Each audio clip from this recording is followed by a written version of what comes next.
안녕하세요. 윤호림 목사입니다. 오늘도 잠언의 말씀을 통해서 우리가 지혜의 길을 걷길 원합니다. 하나님의 말씀은 우리의 발의 등이요 우리의 길의 빛입니다. 말씀을 따라 살아가는 삶이 참 지혜의 삶이지요. 오늘도 말씀을 통해서 우리가 참 지혜 또 나아갈 길을 얻게 되길 소망합니다. 오늘 하나님께서 우리에게 주신 말씀은 잠언서 25장 21절과 22절의 말씀입니다. 내 원수가 배고파하거든 먹을 것을 주고 목말라 하거든 마실 물을 주어라. 이렇게 하는 것은 그의 낯을 뜨겁게 하는 것이며 주님께서 너에게 상으로 갚아 주실 것이다. 아멘. 우리가 살다 보면 우리를 힘들게 하고 또 괴롭히는 사람들을 종종 만납니다. 우리의 마음을 불편하게 하고 어렵게 하는 사람들도 만납니다. 이 성경은 그들을 원수라고 합니다. 우리의 삶에는 나를 끊임없이 비난하고 또 조롱하는 마치 직장의 상사일 수도 있고 동료일 수도 있습니다. 늘 시비를 거는 이웃일 수도 있습니다. 혹은 내가 어릴 적 정말 상처를 준 우리의 가족일 수도 있습니다. 누군가 나에게 악을 행할 때 우리의 본능은 무엇을 하라고 하죠? 똑같이 갚아주라고 합니다. 눈에는 눈, 이에는 이, 그렇게 대응해야 속이 시원할 것 같습니다. 그러나 오늘 잠언의 말씀은 하나님께서 우리에게 상식을 뒤엎는 놀라운 말씀을 주시는데요. 우리 21절을 보시면 내 원수가 배고파하거든 먹을 것을 주고 목말라 하거든 마실 물을 주어라. 아멘.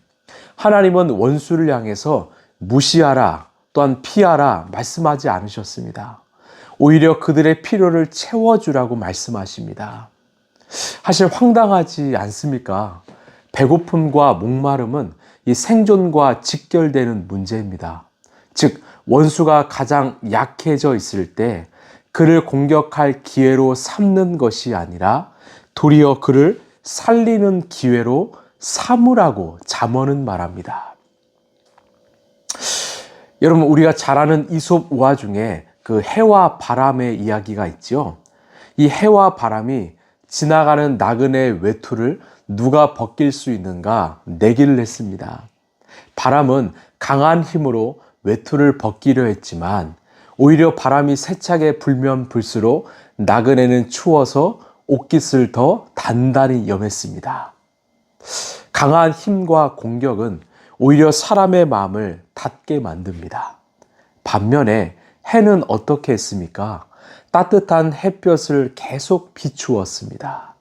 결국 더워진 나그네는 스스로 외투를 벗었습니다. 사람의 마음을 여는 것은 이 차가운 바람과 같은 보복이 아니라 바로 따뜻한 햇살과 같은 친절이었습니다. 원수에게 밥을 먹이고 물을 주는 것 같은 행위는 바로 이 햇살을 비추는 것과 같습니다. 그러면 어떤 일이 벌어질까요? 22절 상반절을 보면 이렇게 하는 것은 그의 낯을 뜨겁게 하는 것이며, 즉 나를 미워하고 또 원망하는 사람에게 도리어 선을 베풀면 그 사람은 오히려 자신의 악행에 대해서 이 얼굴이 화끈거릴 정도의 부끄러움을 느끼게 된다는 것입니다. 악을 악으로 갚으면 싸움이 되지만 악을 선으로 갚으면 상대방의 양심을 찌르게 됩니다. 이것이 성경이 말하는 진정한 승리입니다. 이 미국의 링컨 대통령에겐 이 변호사 스탠턴이라는 그 정적 원수가 있었습니다. 그 변호사 스탠턴은 늘 링컨의 외모는 고릴라 같다고 비하하면서 이 공개적으로 이 모욕과 망신을 주었던 사람이었습니다.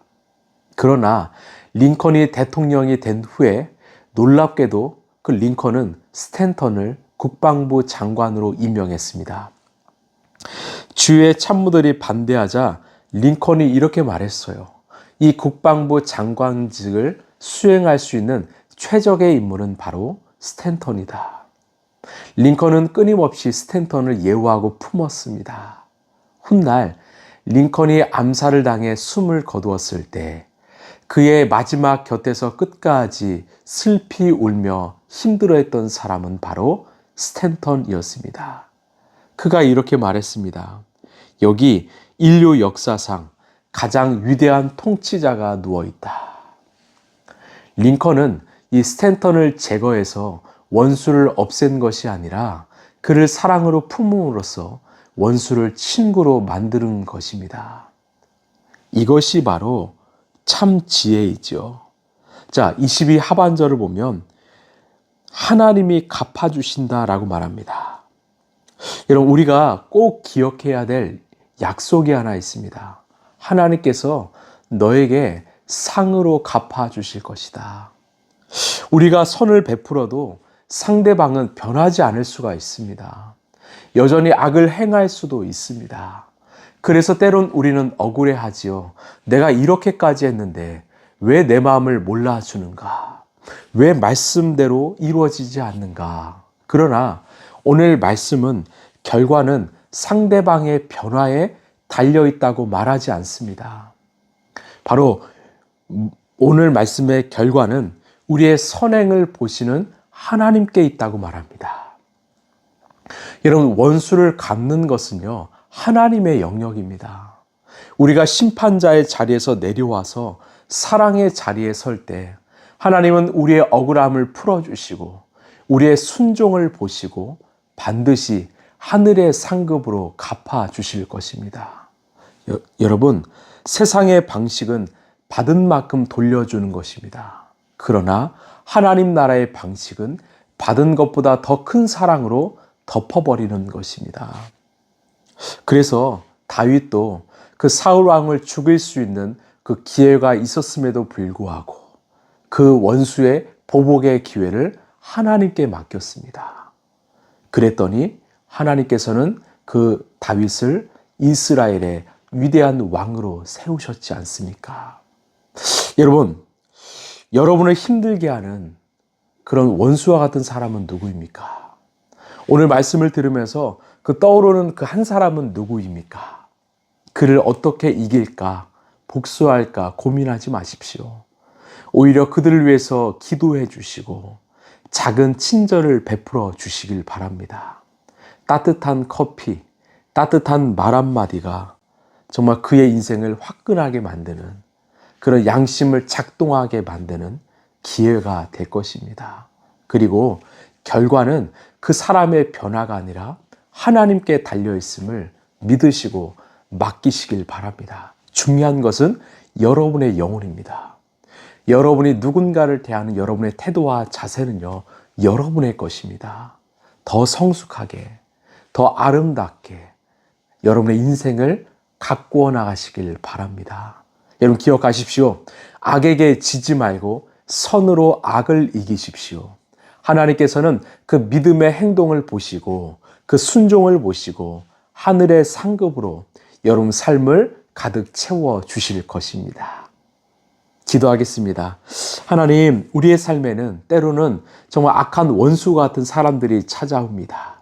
그럴 때 어떻게 복수할까, 갚아줄까 생각하는 것이 아니라 악에게 지지 말고 선으로 악을 이기게 하여 주옵소서. 그리고 그 사람의 인생에 그 모든 것은 하나님께 맡겨드리고 우리는 사람을 어떻게 대하는가, 우리의 존재, 우리의 인생을 아름답게 갖고 가게 하여 주시옵소서. 정말 성숙한 그리스도인 되게 하여 주시옵소서. 이 시대 참 어른이 되게 하여 주시옵소서. 사랑이 많으신 예수님 이름으로 기도합나이다. 아멘.